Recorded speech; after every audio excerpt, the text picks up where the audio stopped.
ॐ नमो भगवते वासुदेवाय। ॐ नमो भगवते वासुदेवाय। ॐ नमो भगवते वासुदेवाय। यः स्वानुभावम् अखिलं श्रुतिसारमेकम् आध्यात्मदीपम् अतितीर्षितां तमोऽन्धम् संसारिणां करुणयः पुराणगुह्यम् तं व्याससूनम् उपयामि गुरुं मुनीनां।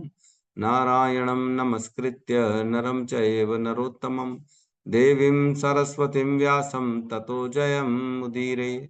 श्रवणतां स्वकथा कृष्ण पुण्यश्रवण कीर्तिनः हृदयन्तस्तो हि अभद्राणि विदुनोति सुहृतसताम्।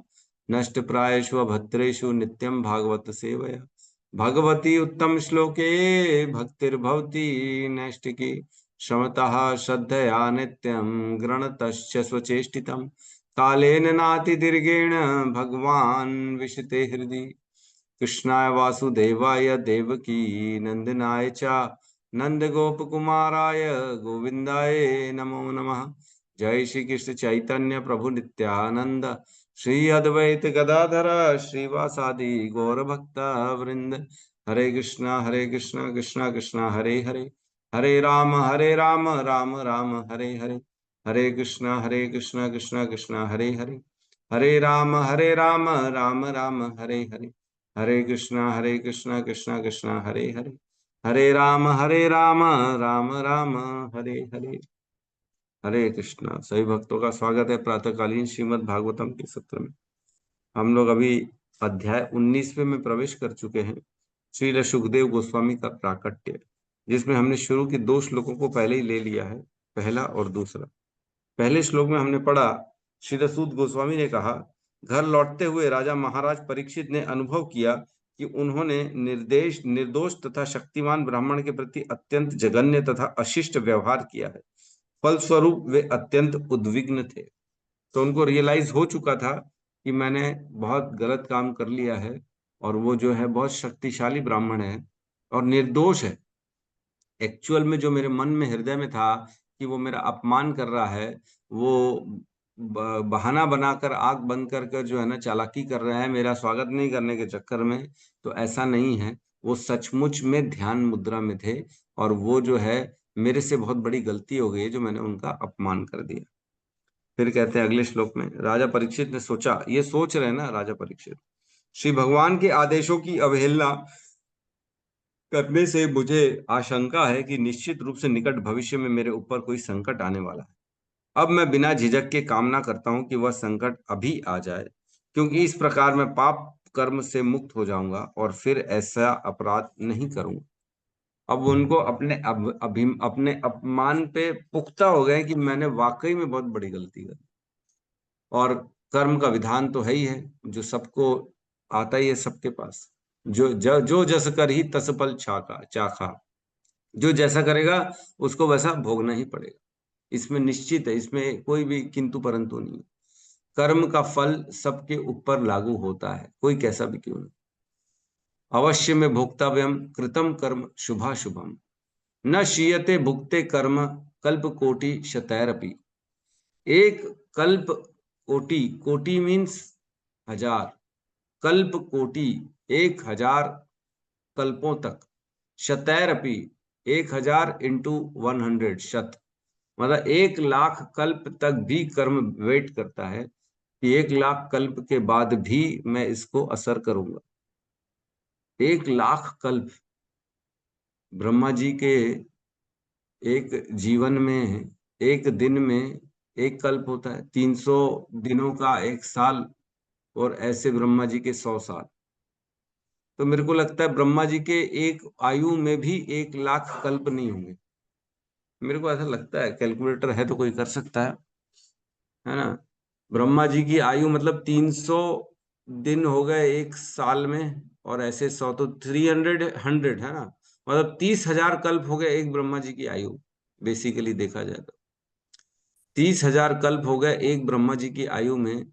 तो एक ब्रह्मा जी की आयु के बाद वह जो है पूरा का पूरा ब्रह्मांड नष्ट हो जाता है, फिर नया ब्रह्मांड उत्पन्न होता है महाविष्णु के शरीर से, और फिर उस नए ब्रह्मांड में फिर जीव को अपने कर्म अनुसार शरीर मिलता है।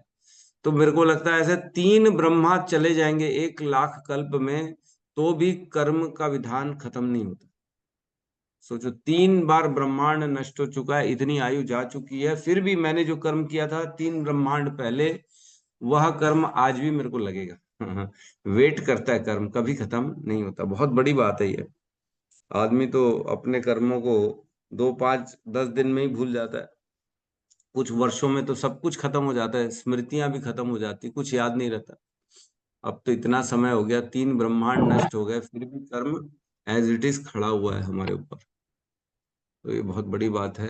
कोई भी कर्म नष्ट नहीं होता है, हमको ध्यान रखना चाहिए। तो आज हम श्लोक क्रमांक 3 में, थर्ड में प्रवेश करते हैं। देखते हैं क्या चर्चा हो रही है अपना परीक्षित महाराज की।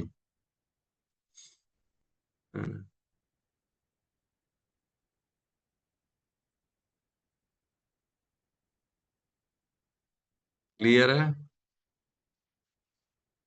जी प्रभु जी, क्लियर है। जी प्रभु जी। ठीक है। श्लोक क्रमांक 3, अध्याय 19, स्कंद 1, श्रील सुखदेव गोस्वामी का प्राकट्य। साथ में दोहराएं। अद्यैव राज्यं बलम्, अद्यैव राज्यं बलमृद्धकोशम्, अद्य राज्यं राज्यं बलमृतकोशम् बलमृतकोशम् प्रकोपितः ब्रह्मकुलानलो मे, प्रकोपिता ब्रह्मकुलानलो ब्रह्मकुलानलो मे। दहतावभद्रस्य पुनर्नर्वमेत्यभूत, भद्रस्य पुनर्नमेभूत। पुनर्नमेभूत पापीयसी धीर द्विज देव गोप्यः, पापीयसी पापीयसीर्दिजदेव धीर्द्विजदेवगोप्यः। गोप्यः अद्यैव राज्यं बलमृद्धकोशम् अद्यैव राज्यं बलमृद्धकोशम् प्रकोपिता ब्रह्मकुलानलो मे प्रकोपिता ब्रह्मकुलानलो मे। सः त्वभद्रस्य पुनर्नामे अभूत दहद्रस्य पुनर्नमेभूत। पापीयसी धीर्द्विजदेव गोभ्यः पापीयसी धीर्द्विजदेवगोप्यः। अद्वैतराज्यं बलमृद्धकोशम् अद्वैतराजं राज्यं बलमृद्धकोशम् बलमृद्धकोशम् प्रकोपित ब्रह्मकुलानलो मे, प्रकोपिता ब्रह्मकुलानलो ब्रह्मकुलानलो मे। मे दहत्वभद्रस्य पुनः न मे अभूत्। भद्रस्य पुनर्नमेभूत। पापीयसीधिः द्विजदेवगोभ्यः, पापीयसी धीर्द्विजदेवगोप्यः। अवैधराजं बलमृद्धकोशम् अद्यैव राज्यं बलमृद्धकोशम् प्रकोपिता ब्रह्मकुलानलो मे। प्रकोपिता ब्रह्मकुलानलो ब्रह्मकुलानलो मे। मे सः त्वभद्रस्य पुनर्नमे अभूत। सः भद्रस्य भद्रस्य पुनर्नामे पुनर्नाम्यभूत पापीयसी धीर्द्विजदेवगोभ्यः। पापीयसी धीर्देवगोभ्यः। हरे कृष्ण। अनुवाद। मैं ब्राह्मण सभ्यता, ईश चेतना तथा गौ रक्षा के प्रति उपेक्षा करने के फल स्वरूप अशिष्ट तथा पापी हूँ। अतएव मैं चाहता हूँ कि मेरा राज्य, मेरा पराक्रम तथा मेरा धन ब्राह्मण की क्रोध अग्नि से तुरंत भस्म हो जाए, जिससे भविष्य में ऐसे अशुभ विचारों से मेरा मार्गदर्शन ना हो पाए। ओम अज्ञानतिमिरन्धस्य ज्ञानांजन शलाकया चक्षुरुन्मिलितं येन तस्मै श्री गुरुवे नमः। श्री चैतन्य मनोभीष्टं स्थापितं येन भूतले स्वयं रूपः कदा मह्यं ददाति स्वपदान्तिकम्। वन्देऽहं श्रीगुरु श्रीयुतपदकमलं श्रीगुरून् वैष्णवांश्च श्रीरूपं सागरजातं सहगण रघुनाथान्वितं तं सजीवं साद्वैतं सावधूतं परिजन सहितं कृष्ण चैतन्य देवं श्री राधा कृष्ण पादान् सहगण ललिता श्री विशाखान्वितांश्च हे कृष्ण करुणा सिंधु दीनबंधु जगतपते गोपेश गोपिका कांता राधा कांत नमस्तुते तप्त कांचन गौरांगी राधे वृंदावनेश्वरी वृषभानुसुते देवी प्रणमामि हरिप्रिय वाञ्छाकल्पतरोभश्च कृपा सिन्धुभ्य एव च पतितानां पावनेभ्यो वैष्णवेभ्यो नमो नमः। नमो विष्णुपादाय कृष्णपृष्ठाय भूतले श्रीमते भक्तिवेदांत स्वामीति नामिने नमस्ते सारस्वते देवे गौरवाणी प्रचारिणे निर्विशेष शून्यवादी पाश्चात्य देशतारिणे जय श्री कृष्ण चैतन्य प्रभु नित्यानंद श्री अद्वैत गदाधर श्रीवासादि गौर भक्त वृंद हरे कृष्णा कृष्णा कृष्णा हरे हरे हरे राम राम राम हरे हरे कृष्ण। बहुत ही सुंदर श्लोक है ये, बहुत ही सुंदर है। इसको समझने की देर है, समझेंगे तो पता पड़ेगा कि ये क्या विचार कर दिया परीक्षित महाराज ने, क्या सोच लिया। हम तो वो तो सोच क्या रहे, वो तो चाह रहे हैं इस श्लोक में, लेकिन हम तो ऐसा सोच भी नहीं सकते जो वो चाह रहे हैं। हम ऐसा सोचने, ऐसा चाहने की सोच भी नहीं रख सकते। सोचो, इतना फर्क है। यहाँ कह रहे हैं आद्य एव, आज ही इसी समय इसी क्षण, आज ही ऐसा क्यों बोल रहे हैं? तो इसलिए कह रहे हैं क्योंकि यह जो कार्य उन्होंने किया है, यह कार्य के कारण जो दुख उनको मिला है वो रुके नहीं। जो दुख उनको अंदर, अभी पिछले श्लोक में हमने पढ़ा, वो सोच रहे थे कि मैंने बड़ा अनिष्ट कर दिया, मैंने बड़ा पाप कर्म कर लिया है और अब बड़ी जल्दी मेरे पास भविष्य में कोई ना कोई विपत्ति आने वाली। उनको ऐसा हृदय में आ गया भान, ऐसा उन्होंने बोला, सोचा कि मैंने जो गलत काम कर दिया इसके लिए मैंने तो पाप कर दिया है, अनिष्ट कर दिया है, और जो है भगवान की वाणी का मैंने जो है ना तिरस्कार कर दिया, क्योंकि भगवान कहते ब्राह्मणों की मैं रक्षक हूँ और मैंने ब्राह्मण का ही तिरस्कार कर दिया। तो इसलिए मैंने बहुत बड़ा पाप कर दिया है और मेरे भविष्य में कुछ न कुछ आहित होने वाला है बड़ा। इसलिए इसलिए आज ही अद्य एव, इसलिए आज ही राज्यम, जो मेरा पूरा राज्य है, जो सम्राट है वो पूरे ब्रह्मा, पूरे पृथ्वी के सम्राट हैं और भी अन्य अन्य देशों के, बलम, मेरी शक्ति है ना, राज्यम बलम रिद्ध मीन्स धन, और कोशम मीन्स जो पूरा खजाना है मेरा, राज्य, बल, धन और पूरा का पूरा खजाना, ये क्या हो जाए? प्रकोपित ब्रह्म कुलान नलो में, अत्यधिक प्रकोपित जो ब्राह्मण जो गुस्से में आ गए थे, जो गुस्सा, मैंने गलत काम कर दिया, और जो प्रज्वलित ब्राह्मण की, जो इसमें लिखा प्रज्वलित मीन्स बड़ा अत्यधिक क्रोध की अग्नि हो जाती है ना। कई बार देखा जाता है ऐसे ब्राह्मण जिनके गुस्सा होने से पूरा हमारा जीवन नष्ट हो जाता है ना, इतर बितर हो जाता है, सब खत्म हो जाता है। कई बार देखा गया ऐसा, एक ब्राह्मण का श्राप ने पूरे कुल का नाश कर दिया, पूरे वंश का नाश कर दिया, आने वाली पीढ़ियां तक परेशान हो गई, ऐसा हो गया है ना। कई बार पहले पिक्चर आती थी है ना, इसमें बोलते थे हमारे कुल को एक श्राप मिला है, हमारे लड़के ये नहीं कर सकते, हमारे लड़कियां ये नहीं कर सकती, ऐसे पिक्चरें आती थी पहले। मैं तो अब देखना बंद कर दिया हूँ, बट कहने का मतलब ये है, ऐसा हुआ है कई बार कि किसी एक कुल को श्राप मिल गया कि तुम्हारे आने वाली पीढ़ियों में कभी भी जो है उन्नति नहीं होगी, या कभी भी कोई पुत्र की संतान नहीं होगी, या ऐसा कुछ भी कहने में ऐसा अनेक अनेक हमने देखा है। दुखी होके ब्राह्मण जब श्राप देता है ना तो बहुत खतरनाक होता है, बचना चाहिए उससे। कहते हैं शास्त्रों में, ब्राह्मण अगर कुपित हो भी जाए तो भी हमको हाथ जोड़ के संयमित वाणी से उनके चरण में गिर के माफी मांग लेनी चाहिए। किसी कारणवश का पता लगा हमारी गलती भी नहीं है, फिर भी अगर ब्राह्मण क्रोधित हो गया तो उससे हाथ जोड़ के माफी मांग लेनी चाहिए, भैया ब्राह्मण है, ब्राह्मण देवता, गलती मेरे से ही हो गई है, कृपया मुझे माफ कर दे। तभी ब्राह्मण जो है ना माफ कर सकता है। ब्राह्मण का तो ये गुण ही है, शमो दमः तपः शौचम शांतिम आर्जवम एव वा ज्ञानम विज्ञानम आस्तिक्यम ब्रह्म कर्म स्वभावजम। ये ब्राह्मणों के कर्म के स्वभाव है, ये तो उनका स्वभाव ही है कि शांति रखते हैं, वो सह जाते हैं सब, कोई दिक्कत नहीं, उद्विग्न नहीं। प्रकोपितः ब्रह्म कुलानलो में, तो उनके प्रकोपित, उनके जो क्रोध की, अत्यधिक क्रोध की अग्नि है, कहीं मेरे कुलानलों में, मेरे पूरे कुल, मेरे पूरे आने वाले वंश को न जला दे।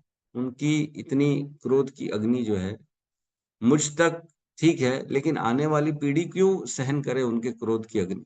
तो यहाँ कह रहे हैं जो मैंने कार्य कर दिया है अद्य एव, इसीलिए आज ही मेरा राज्य, मेरा बल, मेरा धन और मेरा संपत्ति, पूरा खजाना जो है वो चला जाए भले, क्योंकि प्रकोपित ब्राह्मण जो होता है वो तो पूरा कुल का नाश कर देता है, हमारे वंश का नाश कर देगा, अन्य अन्य पूरी पीढ़ियां हमारी खत्म हो जाएंगी।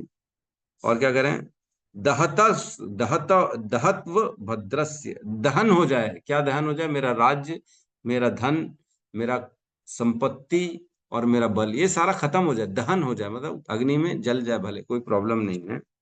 पुनर्नर्व में भूतः, ताकि दोबारा मेरी बुद्धि ऐसा न काम करे। पुनर्नर्व में भूतः, दोबारा मैं ऐसा गंदा काम ना कर सकूं, सीख मिलेगी ना मेरे को। कहते हैं ना, पनिशमेंट दो प्रभु जी मेरे को, मैंने गलती कर दी है प्रभु, कई बार गलती हो जाती है। मैं अंदर जाता हूँ भगवान के डेटी में सेवा देने के लिए, तो उनको तैयार किया जाता है, भगवान को श्रृंगार किया जाता है। तो वस्त्र जब पहनाए जाते हैं ना, तो वस्त्रों को अच्छे से उनको बराबर ऐसा लहराया जाता है ताकि दिखने वाले को अच्छा लगे।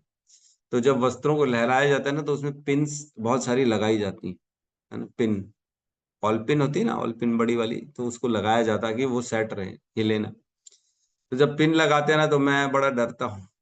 अरे मैंने कहा प्रभु मेरे से मत कराओ, कल को अगर भगवान की जो विग्रह में उसमें पिन लग गई तो मेरे से बहुत बड़ा अपराध हो जाएगा, मैं तो मतलब बड़ा टेंशन होता है। तो बोले कोई बात नहीं प्रभु, शुरू शुरू में ऐसा होता है, अगर लग जाए तो 16 माला और कर लेना अपने पश्चाताप के लिए, कि मेरे से गलती हो गई है, तो मैं इस गलती के कारण 16 माला एक और बार कर रहा हूँ। अरे मैंने कहा मैं 16 माला ले दे के तो करता हूँ, कहाँ से 32 माला कर पाऊंगा मेरे से 16 का 17 माला नहीं हो पाता है।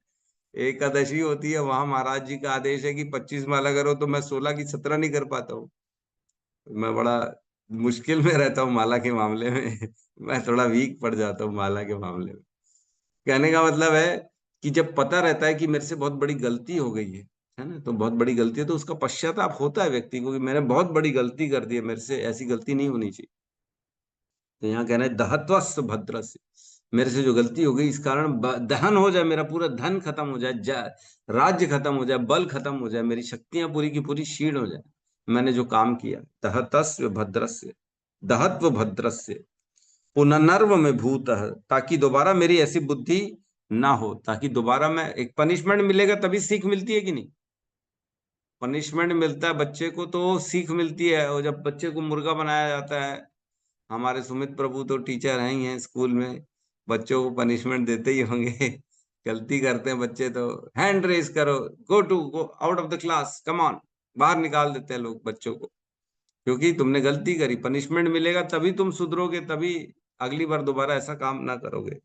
तो यहाँ अपने आप को कह रहे हैं कि मेरा ही दहन हो जाए, मेरे को खुद को पनिशमेंट मिले ताकि मेरी बुद्धि दोबारा ऐसा काम ना करे।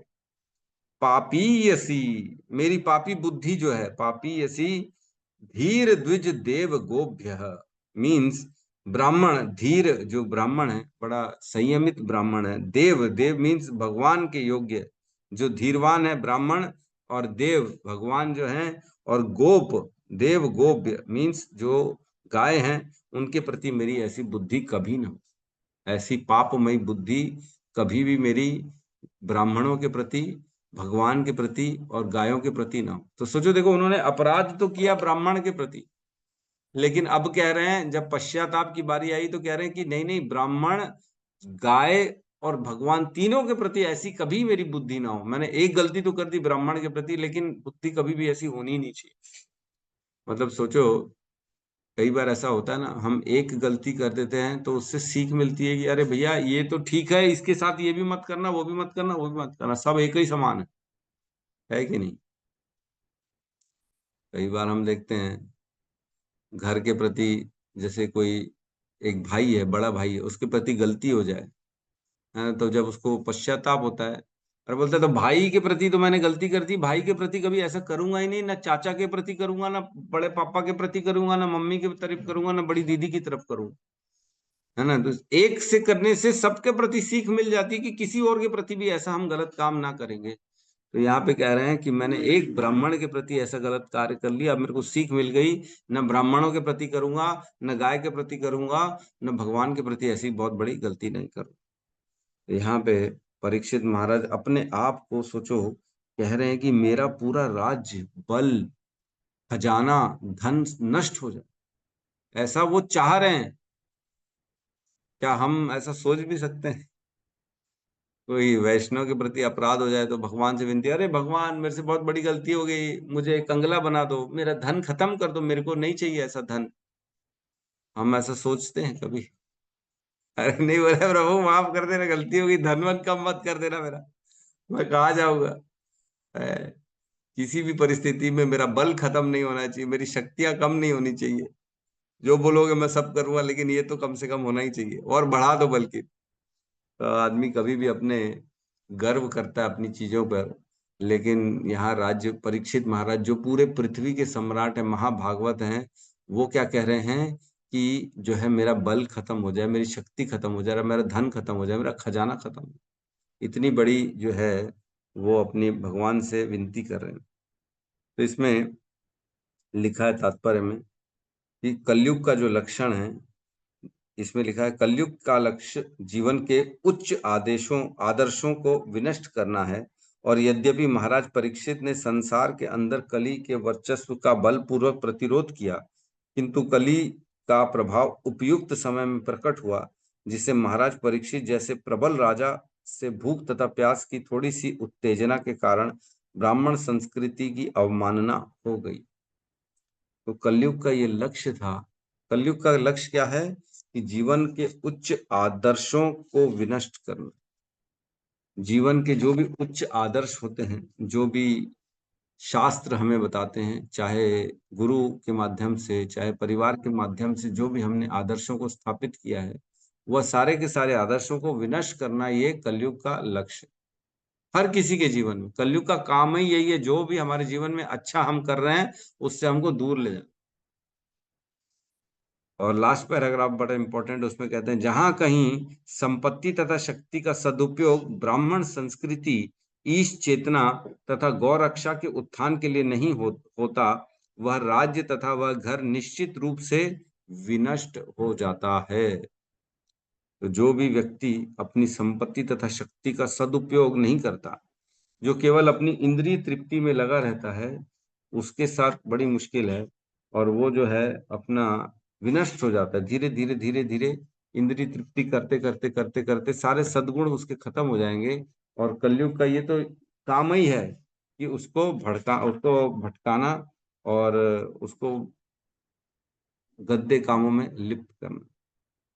तो एक हमने पढ़ा था श्लोक, जिसमें लिखा था 1.2.9, जिसमें से हमने पढ़ा था जो भी व्यक्ति के पास भौतिक शक्तियां होती हैं, उसका उपयोग उसको भगवान की चेतना में लगाने के लिए करना चाहिए। अपनी चेतना को भगवान में लगे ऐसे कर्म करने के लिए उसको अपने शक्ति का उपयोग करना चाहिए, ना कि इंद्रिय भोग में। 1.2.9 है ना, 1.2.9। धर्मस्य हि अपवर्गस्य नार्थो अर्थाय कल्पते, नार्थस्य धर्मेकान्तस्य कामो लाभाय ही स्मृतः। समस्त वृत्ति परक कार्य निश्चित ही परम मोक्ष के निमित्त होते हैं, उन्हें कभी भी भौतिक लाभ के लिए संपन्न नहीं करना चाहिए। इसके अलावा ऋषियों के अनुसार जो मनुष्य परम वृत्ति धर्म में लगे हैं, उन्हें इंद्रिय तृप्ति के विकास हेतु भौतिक लाभ का उपयोग कदापि नहीं करना चाहिए। कदापि नहीं करना चाहिए, कभी भी नहीं करना चाहिए। अगर किसी के पास कोई शक्ति है, भौतिक शक्ति, सपोज करो पैसा है, या पद है, प्रतिष्ठा है, कोई ऐसा बहुत बड़ा कुर्सी में बैठा हुआ है जो उसके एक इशारे से बहुत काम हो जाता है, तो इसका वो दुरुपयोग ना करे। इस शक्ति का उपयोग केवल और केवल अपने जीवन को भगवान के चरणों में लगाने के लिए करे। उस काम से ऐसा नहीं होना चाहिए कि अपनी इंद्रिय तृप्ति हो रही है। अपनी इंद्रिय तृप्ति के लिए उस पद प्रतिष्ठा शक्ति को उपयोग नहीं करना है। कोई धनवान व्यक्ति है तो धन को केवल अपने भोग के लिए यूज नहीं करना चाहिए। क्या मान के चलना चाहिए, ये मेरे को गिफ्ट मिला है कृष्ण की तरफ से, कृष्ण ने मुझे गिफ्ट दिया है धन, या कृष्ण ने मुझे यह पद प्रतिष्ठा गिफ्ट में दी है, इसका उपयोग अपने लिए हम नहीं कर सकते। ठीक है, तो यहाँ पे वो चाह रहे हैं कि मेरा सब खत्म हो जाए, बल नष्ट हो जाए, धन नष्ट हो जाए, राज्य नष्ट हो जाए, शक्ति नष्ट हो जाए, सब नष्ट हो जाए। अगले श्लोक में हम प्रवेश करते हैं, 4 नंबर श्लोक। क्लियर है? हाँ प्रभु जी, क्लियर? जी प्रभु। चिन्तयन्नेत्मथा शृणोद यथा चिन्तयन्नित्यमथा शृणोदयः मुने मुने सुतोक्तो निर्रिक्ति मुने सुतुक्तो निर्रिति तक्ष आख्यः मुने मुने सुतोक्तो तो निर्वृतिस्तक्षाख्यः निर्वित्तक्ष्यः साधु मेने न चिरेण तक्षकः साधु मेनेन चिरेण अनलं प्रसक्तस्य विरक्ति कारणम् नलं प्रसक्तस्य प्रसक्तस्य विरक्तिकारणम् नाचिन्तयन्नित्यम् अथा शृणोद यथा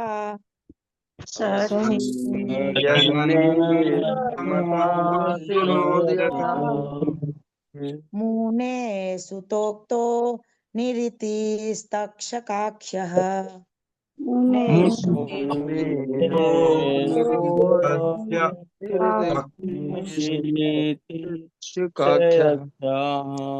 स साधु मेनेन चिरेण तक्षका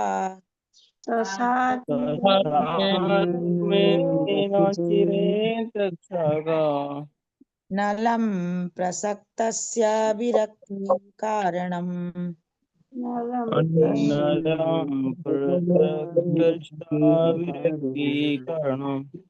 हरे कृष्ण।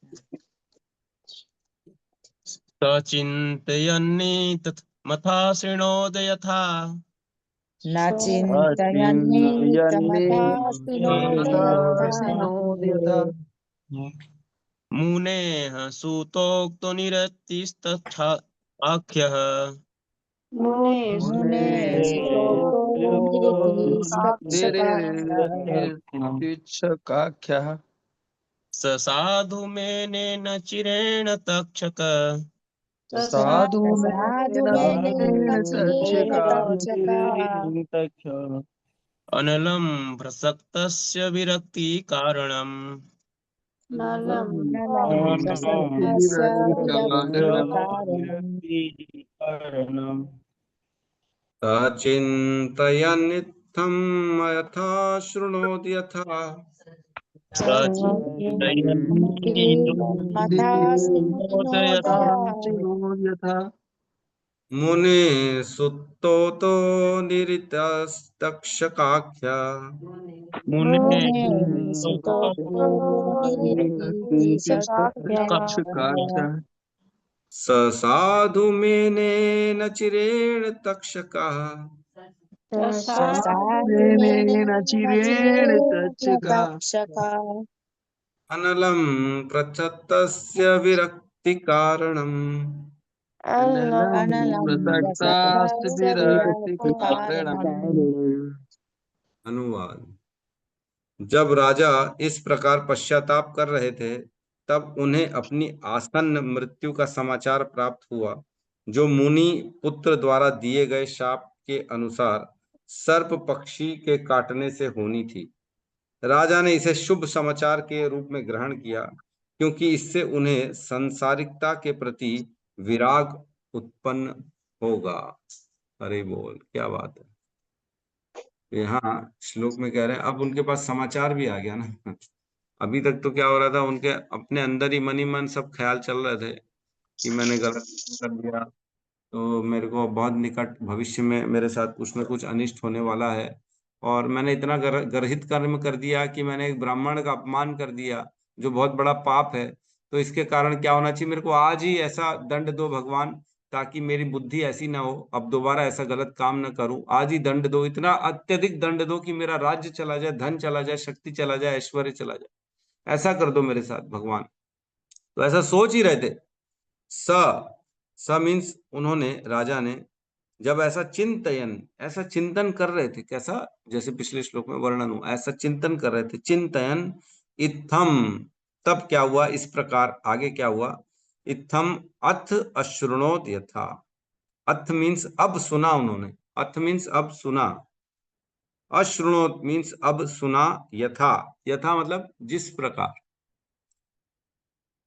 यथा, अथा श्रुणोत यथा, अब उन्होंने सुना इस प्रकार, जिस प्रकार, क्या सुना, मुने सुतो उक्तो, मुने सुतो उक्तो, क्या सुना कि जो मुने था, श्रमिक मुनि, उनका सुत, सुत मीन्स श्रृंगी ऋषि, उनका पुत्र जो है, उक्तो द्वारा क्या कहा गया, मुने सुतो उक्तो, मुनि के पुत्र के द्वारा कहा गया, क्या कहा गया, निरीति, निरीति तक्षक आख्य।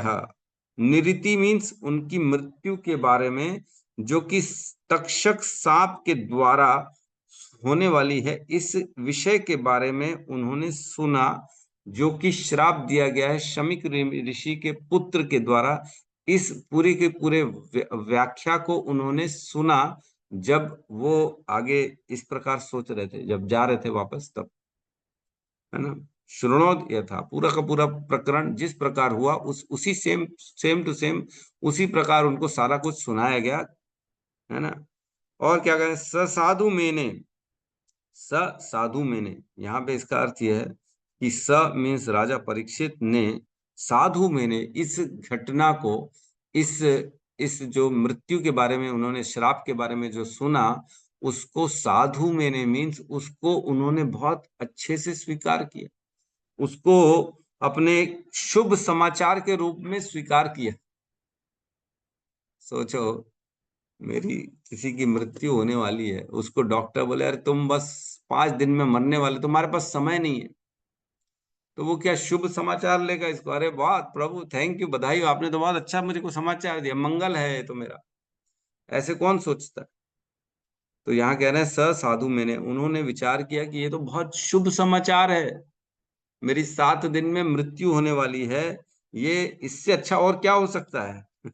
उन्होंने ऐसा समझा, स साधु मैंने। और क्या कह रहे हैं, न चिरेण तक्षक, बहुत जल्दी तक्षक रूपी अग्नि के कारण, क्या सोचा उन्होंने, शुभ समाचार क्यों लिया इसको, क्यों लिया, क्योंकि कह रहे हैं न चिरेण तक्षक, तुरंत, अचिरेण तावकम, हम कहते हैं अचिरेण मीन्स तुरंत, न चिरेण तक्षक, बहुत ही जल्दी तक्षक के कारण, अनलम, जो तक्षक की अग्नि है, जो जहर की अग्नि है, उसके कारण क्या होने वाला है, प्रसक्तस्य विरक्ति कारणम, प्रसक्तस्य मीन्स विषयों में जो मैं आसक्त हूं ना, जो राज्य में, संसार में, परिवार में मैं जो आसक्त हूं, यह विरक्ति का कारण बनेगा मेरे।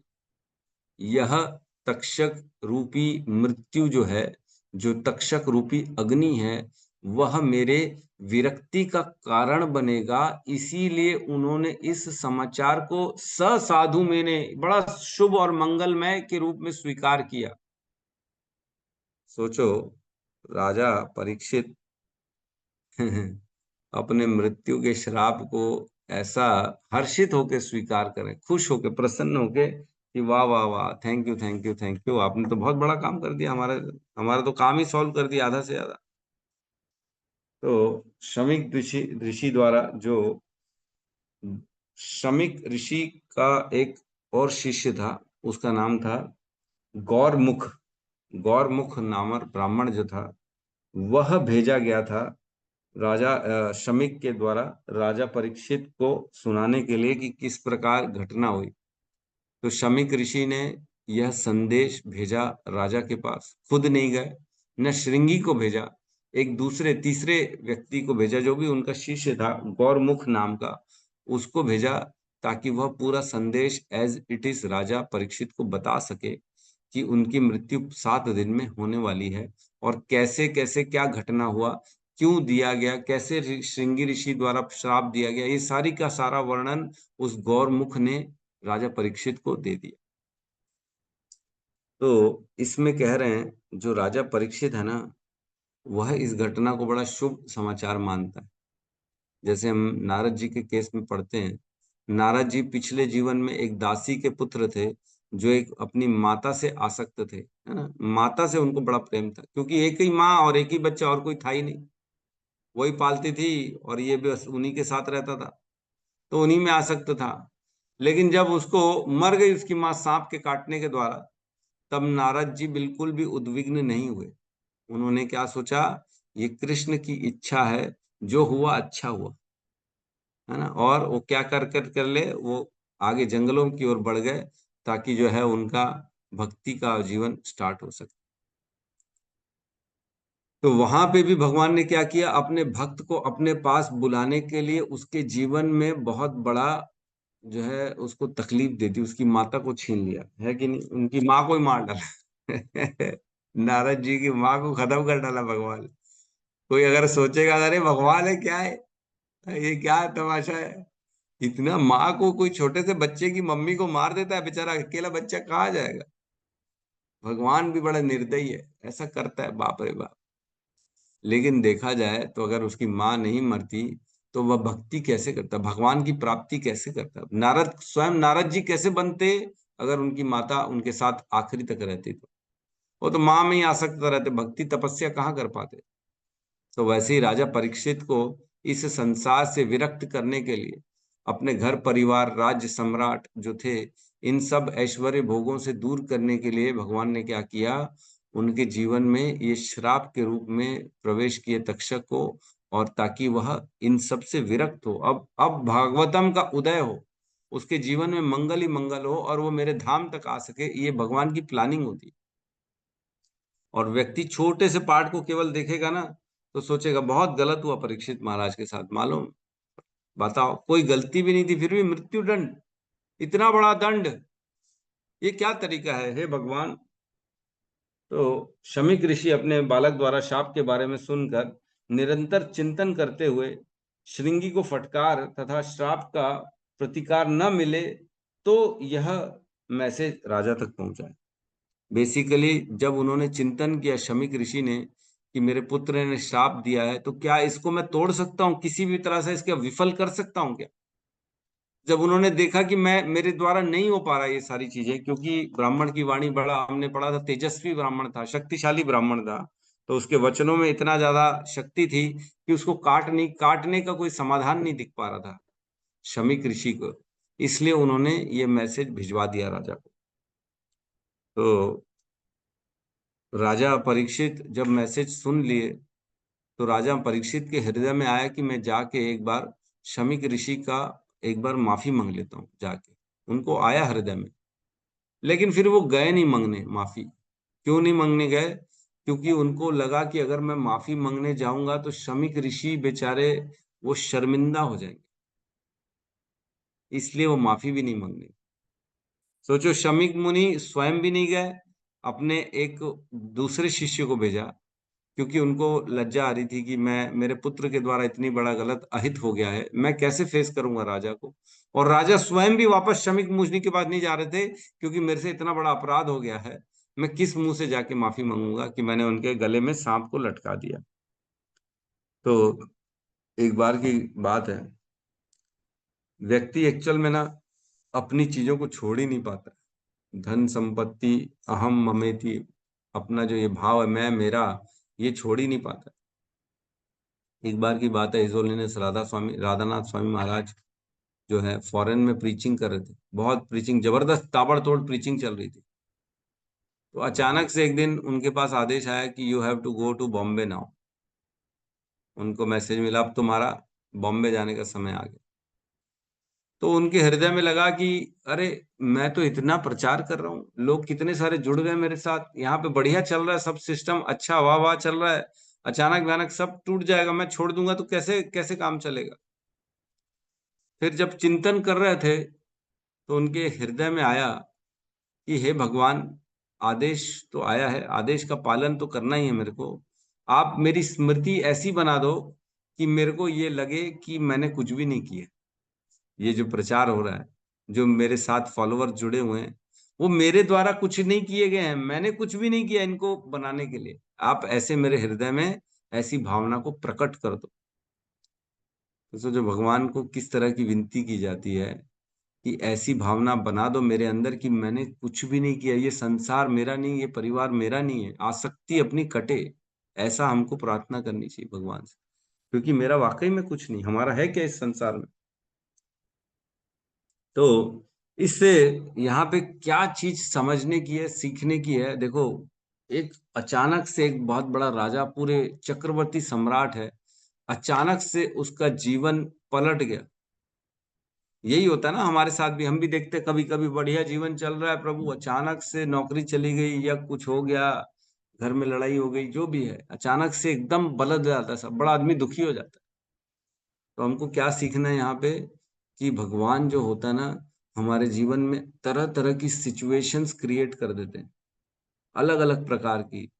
हर समय हमारा एग्जाम चल रहा है, हमारे जीवन में बार बार बार बार भगवान ऐसी विपरीत परिस्थितियों को ला देते हैं, ताकि वो बस ये देखना चाहते हैं कि हमने किसको चुना, है ना।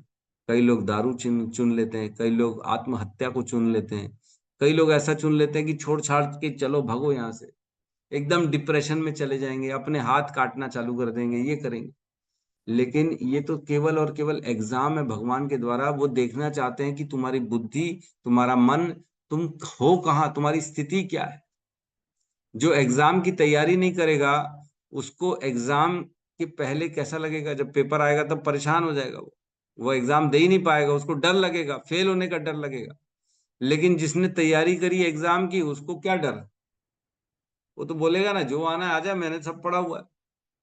तो वैसे ही हमारे जीवन में सिचुएशंस अनेक अनेक प्रकार के आते हैं, लेकिन जो भगवत गीता भागवतम पढ़ता है, वह व्यक्ति हर सिचुएशन को फेस करने में सक्षम है। चाहे अच्छी आए, चाहे बुरी आए, चाहे एकदम ही खतरनाक क्यों ना आ जाए, एकदम ही ऐसी आ जाए कि अब तो केवल और केवल सुसाइड ही बचा है और कुछ नहीं बचा है, ऐसी स्थिति में भी केवल और केवल भगवत गीता और श्रीमद् भागवतम के ज्ञान से व्यक्ति अपने आप को संभाल सकता है। उसको मालूम है ये सिचुएशन आई है, टेम्पररी आई है, ये आज जो है ये कल नहीं रहेगी, अशाश्वतम, यह संसार शाश्वत नहीं है, यह चेंज होने वाली है। आज मेरे पास परेशानी आई है, दुख आई है, इसका क्या मतलब है हमेशा दुखी रहूंगा क्या मैं? नहीं नहीं नहीं, चेंज हो जाएगी। ये तो केवल मेरी परीक्षा चल रही है ना, कि मैं इसको फेस कर पा रहा हूँ कि नहीं कर पा रहा हूँ। तो भगवान हमेशा यही देखते हैं कि इसने किसको चुना। परिस्थितियां आती है, जो व्यक्ति थोड़ा ग्रोथ हो जाता है, जो समझदार बनता है, जो स्पिरिचुअल ज्ञान में आगे बढ़ता है, भगवान उसको पास करके फिर बड़ी स्थिति में ला देते हैं, बड़ी क्लास में ला देते हैं। जैसे बच्चा पास हो जाता है तो प्रमोशन दिया जाता है उसको, अब अगली क्लास में जाएगा। वैसे ही व्यक्ति जिस भी सिचुएशन में चयन करता है भगवान को, या स्पिरिचुअली अपने ज्ञान से वो सही चीज को चुनता है, तो भगवान उसको प्रमोट कर देते हैं। अब बेटर चले जाओ, अब तुम देवताओं की योनि में आ जाओ, या तुम मेरे सीधा धाम पे आ जाओ। इस तरह से हमारा भी प्रमोशन होता है। तो हमारे को हर सिचुएशंस में भगवान का स्मरण करना चाहिए। तो हर व्यक्ति के जीवन में मृत्यु तो आने हैं, मृत्यु अटल है, मृत्यु सबसे बड़ा सत्य है, तो मृत्यु से घबराना नहीं चाहिए, है ना। इसके तात्पर्य में लिखा है, सच्चा सुख आध्यात्मिक तत्व के उदय होने या जन्म मृत्यु के चक्र के बंद होने पर ही प्राप्त होता है। क्या बोल रहे हैं? सच्चा सुख, व्यक्ति के जीवन में सबसे बड़ा सुख क्या है कि वह इस जन्म मृत्यु के चक्र को छोड़ के भगवान के धाम में, भगवान की शरण में चला जाए, भगवत प्रेम को प्राप्त करे, ये सबसे बड़ा सुख। हमने पढ़ा ही था कि ये मोक्ष शोक्ष तो कोई काम का ही नहीं है। तुल्यान लवे नापि न स्वर्गम न पुनर्भवम भगवत भगवत भगवत संगी संगस्य मत्यानाम किमुताशिष, है कि नहीं? पढ़ा था हमने। तुल्याम लवे नापि, एक लव की तुलना नहीं की जा सकती भगवान के भक्त के संग का जो है थोड़ा सा क्षण जो है वो मिल जाए, उसकी तुलना नहीं की जा सकती किससे? स्वर्ग से नहीं की जा सकती, मुक्ति से नहीं की जा सकती। तो भक्ति जो है ना वो प्राप्त हो सकती भगवान के भक्तों से। तो यहाँ कह रहे हैं सच्चा सुख तो यही है कि भगवान की भक्ति मिल जाए। और क्या है? भगवत धाम वापस जाना ही जन्म मृत्यु के चक्र को, जन्म मृत्यु के चक्र को भगवत धाम वापस जाकर ही तोड़ा जा सकता है, और कहीं जाके नहीं तोड़ा जा सकता। और कह रहे हैं यहाँ पे कि शमीक मुनि ने भी घटना पर शोक प्रकट करने के पश्चात अपना कर्तव्य समझकर राजा को यह सूचना भेज दी ताकि वे भगवत धाम जाने हेतु तैयारी कर सके। शमीक मुनि समझ गए थे कि ये भगवान की इच्छा है, इसीलिए उन्होंने कुछ नहीं किया, केवल उनको मैसेज भेज दिया कि बस भगवान करा रहे हैं सब कुछ, अब आप देखो, आप अपनी तैयारी कर लो, ताकि वो अपनी तैयारी कर सके। लास्ट पैराग्राफ बड़ा इसमें लिखा है, बहुत सुंदर। आज तो नहीं, बीच वाला सेकंड पैराग्राफ उसमें कहता है, जब मनुष्य जीवन भगवत धाम वापस जाने या जन्म मृत्यु के चक्र से भव सागर से छूटने हेतु अपने आप को तैयार करने का सुअवसर है। यह मनुष्य जीवन भगवत धाम जाने की तैयारी करने का सुअवसर है। इसी जीवन में आदमी भगवत धाम जाने की अपनी टिकट कटा सकता है, और कोई नहीं। इस प्रकार वर्णाश्रम धर्म की प्रणाली में प्रत्येक पुरुष तथा स्त्री को इस कार्य के लिए शिक्षा दी जाती है। दूसरे शब्दों में वर्णाश्रम धर्म की प्रणाली सनातन धर्म भी कहलाती है। तो वर्णाश्रम धर्म क्यों दिया गया है व्यक्ति को? ताकि वह धीरे धीरे अपने कर्मों को करते करते भगवत धाम जा सके, अपनी तैयारी करे कि मेरे को अब भगवत धाम जाना। और आगे कह रहे हैं, ऐसे अन उत्तरदायित्व पूर्ण जीवन कलयुग के मनुष्यों द्वारा अपनाया जाता है, जो केवल खाने पीने तथा आनंद मनाने की पाशविक वृत्तियों में ही अपना जीवन व्यर्थ कर देते। कई लोग हैं जो केवल खाने पीने और भोगने में पूरा जीवन को लगा रहे हैं। तो ये कलयुग के द्वारा लोगों को, कलयुग के द्वारा प्रेरणा दी जाती है कि तुमको ऐसे जीना चाहिए, खाओ पियो मजे करो, और क्या है। ये कलयुग प्रेरणा देता है लोगों को। आगे कह रहे हैं, क्योंकि उनमें ब्राह्मण संस्कृति, ईश चेतना तथा गोरक्षा के तिरस्कार की पापी इच्छा घर किए रहती है, और इसके लिए राज सत्ता उत्तरदायी है। क्योंकि राजा ही ऐसे हैं तो फिर प्रजा भी ऐसे ही होगी। उनको जो सिखाया जाएगा वही तो करेंगे, जो राजा करेगा वही प्रजा करेगी। राजा खुद भोग करेगा तो प्रजा भी भोग करेगी। राजा को चाहिए कि इन तीनों बातों की उन्नति के लिए धन खर्च करे और मनुष्य को मृत्यु की तैयारी करने की शिक्षा दे। तो लोग बड़े बड़े पढ़े लिखे रहते हैं एकदम भयंकर टाइप के पढ़े लिखे रहते हैं, साइंटिस्ट है, ये है वो है, लेकिन लोगों को एक भगवत गीता का श्लोक भी नहीं आता। बहुत ज्यादा चिंता का विषय है। जो हमारा सनातन धर्म है, जो धर्म ग्रंथ है, जो स्वयं भगवान कृष्ण ने बताया है, जीवन के जीने का तरीका वह भगवत गीता में बताया है, उस भगवत गीता के बारे में लोगों को एक श्लोक नहीं आता। सोचो, बाकी भौतिकता की बड़ी बड़ी पढ़ाई कर लेंगे, इंजीनियर बन जाएंगे, डॉक्टर बन जाएंगे, साइंटिस्ट बन जाएंगे, ये बन जाएंगे, आईएएस कर लेंगे, इतना पढ़ लेंगे। सोचो एक आईएएस कितना पढ़ता है, लेकिन उसको ये नहीं मालूम है कि उसका जीवन कैसे सही दिशा में चलेगा, जीवन का उद्धार कैसे होगा। आत्म साक्षात्कार वर्ड तो सुनते ही नहीं लोग। अरे आत्म साक्षात्कार के बारे में सुना है? अरे प्रभु ये क्या होता है? हमने तो नहीं सुना है। बाकी सिगरेट के बारे में सुना है, अल्कोहल के बारे में सुना है, बड़े बड़े ब्रांड के बारे में सुना है ना, भोग के बारे में सुना है, लेकिन आत्म साक्षात्कार के बारे में नहीं सुना। ये विडंबना है, ये हमारे एजुकेशन सिस्टम की विडंबना है। बहुत बड़ा दुर्भाग्य है कि हमारे देश, भारत देश में जहाँ ऋषि मुनि उत्पन्न हुए इतने बड़े बड़े, और उस देश के जो लोग हैं उनको आत्म साक्षात्कार के बारे में नहीं मालूम। ये बहुत बड़ा दुर्भाग्य है। तो राजा को चाहिए कि अपने पैसे, अपनी शक्ति को लगाए ताकि लोगों को ये ज्ञान मिल सके कि जन्म मृत्यु के चक्र को कैसे काटा जाता है।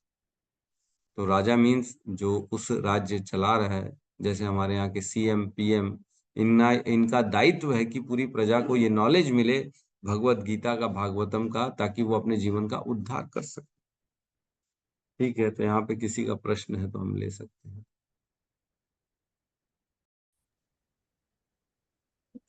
हरे कृष्णा हरे कृष्णा हरे कृष्णा कृष्णा कृष्णा हरे हरे हरे राम राम राम हरे हरे। समस्त भक्त वृंद की जय। जगत गुरु शील प्रभुपाद की जय। जय। निताई निताई गौर प्रेमानंदे। हरि हरि। हरि बोल। थैंक यू प्रभु जी। हरे कृष्ण प्रभु जी, दंडवत प्रणाम। हरे कृष्ण प्रभु जी, प्रणाम। हरे कृष्ण, धन्यवाद।